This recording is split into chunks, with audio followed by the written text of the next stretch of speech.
Hi everybody, it's Emini Trading. I want to talk to you today on the outlook over the next couple of days and what is setting up now in the marketplace. Previously we have spoken to you about what I was looking for as possible scenarios that could play out. I suggested that I wanted to see the market trade for a couple of bars below the 200-day moving average to confirm a bearish signal. We didn't get that. What I said was also possible was that we would get a bounce as we saw here off the 200-day moving average. It's not exactly, but same type of thing. It's bounced off the 200-day moving average. So we had those two scenarios that we were waiting for. We also said that we were looking for a possible ambush short around the 904 level. So 904.25 to 904.50, which was a 61.8% pullback. And we didn't quite get there in this session, but there is a caveat that I want to show you on that setup. So that was what we were looking at, was this ambush zone here where we traded in there today. Okay, so but we didn't actually get to my 61.8% pullback, so we haven't traded it, but a fair bit's transpired in after hours. We've seen Intel beat on expectation, and the market's gapped higher in the after hour session. So some would say that that's caused the ambush to fail, because we've traded beyond the 61.8% retracement. Others wait for a close, but for my liking it's a fail. Now why is it a fail? Because there's another thing that's setting up as well, which I will show you. So what we have here now is two yellow lines. We've got a chart of the day session, so just from 9:30 till 4, and we've got two lines which are depicting the close from the second and the open, the high bar from the next day. So from there you can see that there's a gap in the chart that needs to be filled. The general rule tells us that most of the time markets will return to fill those gaps. So you can see on this chart, for instance, there's a big hole, then the market returns on this bar to fill it. You see here there was a gap, a hole, market then used that bar to fill it. So now we've got this hole here in the day session chart that needs to be filled.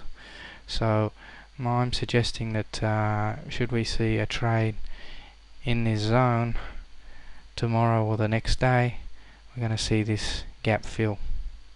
Okay, so that's a good 12 odd point rally that you'll see.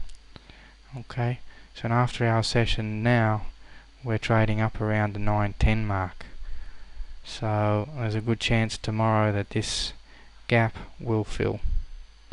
So let's have a look at a couple of other things on the, I don't want that chart, I want to get up the weekly pivots and monthly pivots and just show you tomorrow so you're aware of what levels we've got. We've got a monthly pivot at the 917.75, so that's going to be some resistance.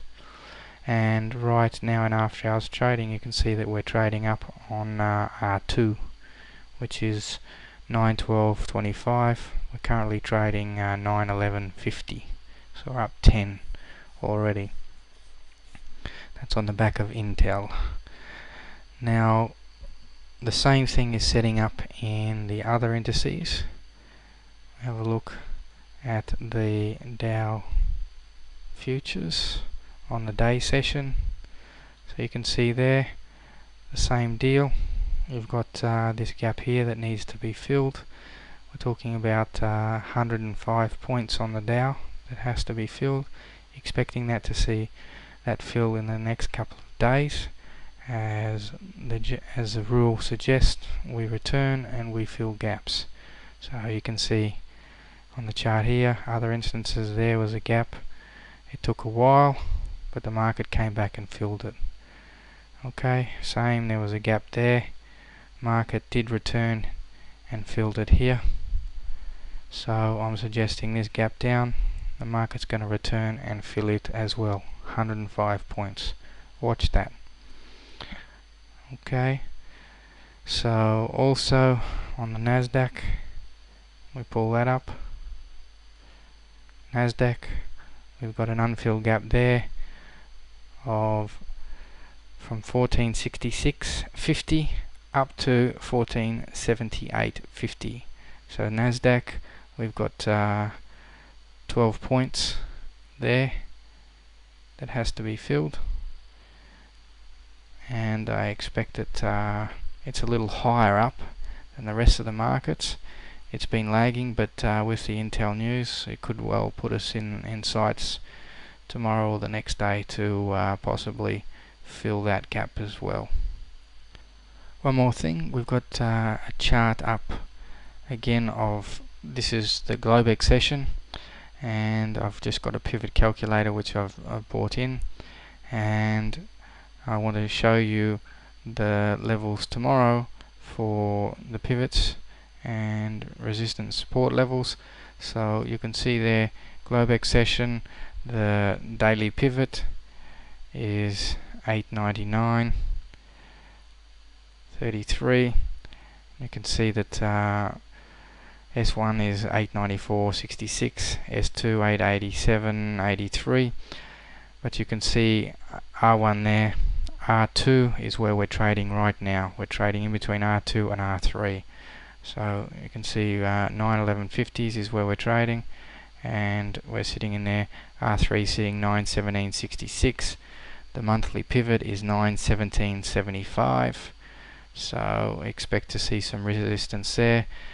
But we've got that gap to fill up to 919.25 on the ES.